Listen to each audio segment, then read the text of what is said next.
I remember driving into Montreal in the evening, and it looked like a horror movie where there was no lights, everything was covered in ice, and you're just waiting for the boogeyman to jump out. It was the most eerie feeling in the world. So many homes were without power for so long that they need people to actually cut firewood. So all of us, before we left, we all got our training with chainsaws and how to cut firewood.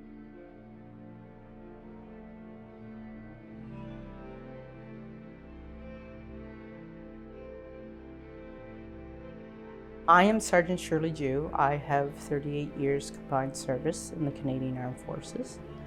At 16 years as transport, I remustered to military intelligence in 2002. I have a tour in Israel 92-93, the UAE in 05-06, and Afghanistan in 2011. Base board and shut down all the schools. Our job as transport was helping the convoys get set up and lining them up so that they could deploy throughout the day for the week. And we had convoys of approximately 20 vehicles, 5 minutes intervals in between each convoy. And as we're hitting the 401 from the 400, people were so thoughtful that they almost actually created car accidents trying to let us merge onto the 401. Any Reg Force member, sometimes they were tasked to another location to assist with the emergency situation in that area.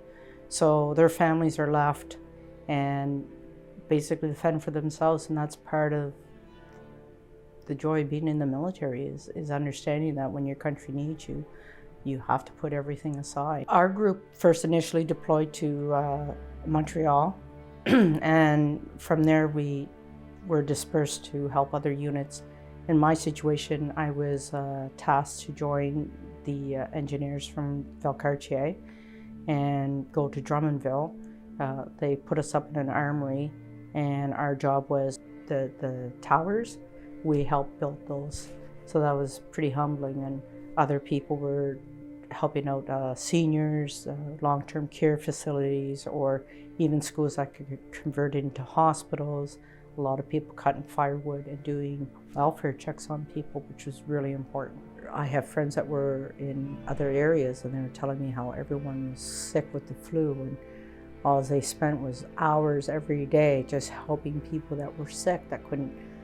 They were put into the schools because there was nowhere else that they could run the power and keep the heat and keep everything and sanitized.